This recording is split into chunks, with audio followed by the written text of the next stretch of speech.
Hi, I'm Daniel Mateola, and this is Eyesight, Insight, and Foresight. My nugget today: don't choose a husband that can't father you. Yes, I mean it. To all of you single ladies out there that are yet to be married, you need a father, not a boyfriend.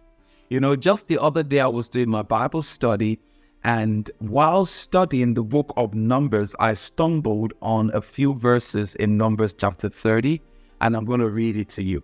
Numbers chapter 30, verses 3 to 8. Please listen very carefully. And you gentlemen that are yet to be married, you listen to, because don't think you qualify to be a husband for any woman unless you're willing to take on the responsibility to be her father. Now listen to this. Verse 3. Numbers chapter 30, verse 3. If a woman makes a vow to the Lord and binds herself by some agreement while in her father's house or in her youth, and her father hears her vow and the agreement by which she has bound herself, and her father holds his peace, then all her vows shall stand, and every agreement with which she has bound herself shall stand. But if her father overrules her on the day that he hears, then none of her vows nor her agreement by which she has bound herself will stand, and the Lord would release her because her father overruled it. Now listen to this, verse 6. If indeed she takes a husband while bound by her vows, or by a rash utterance from her lips by which she bound herself, and her husband hears it and makes no response to her on the day that he hears it, then her vows shall stand, and her agreement by which she bounds herself shall stand. But if her husband overrules her on the day that he hears it, he shall make void her vow which she took, and what she uttered with her lips by which she bound herself, and the Lord would release her. Now you be wondering, what's that all about? So here is Moses teaching the children of Israel about God's heart towards the issue of vows, that we're not to make vows carelessly, all right? And so for this issue of vows, the chapter started by warning everybody in general, said, don't make vows to God if you're not willing to keep it. I guess it's going to be the same thing. Don't make vows to people except you're willing to keep it. But with God, God takes it very seriously. When you make a vow to God, you better keep it. So here is the challenge. If you're going to make a rash vow and you're just going to just blab something out of your mouth and say you're going to vow as a vow, what God told Moses to teach the children of Israel is somebody of spiritual authority, well, to put it this way, a spiritual covering, has the power to overrule that vow. So if you notice in the passage that I just read to you, the first person for a woman is her father.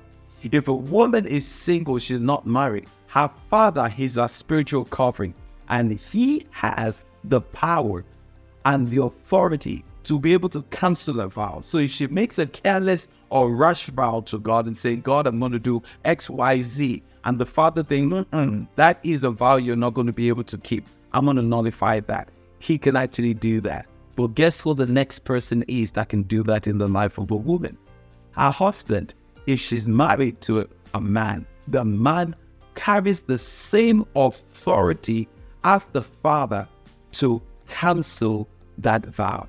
And I remember on the day that I was looking at this text, I heard the Spirit of the Lord say, son, you see, a woman, when she gets married, goes from one daddy to another daddy.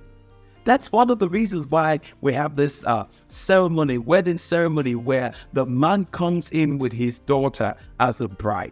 And they would say, who gives this woman to be married? And the father proudly says, I do. But you see, at the point where he takes the hand of his daughter and hands it to a man, actually what's happening is she's going from one daddy to another daddy, one father to another father, one covering to another covering.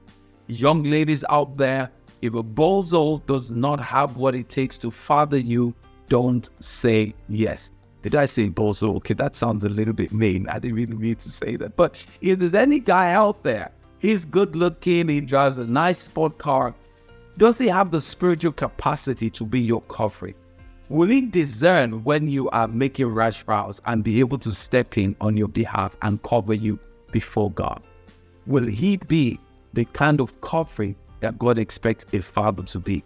Then you can say yes. So once again, I say to you, you lovely daughters of God out there, if he can't father you, he can't be your husband. You don't need just some nice, handsome guy. You need a man who can father you spiritually.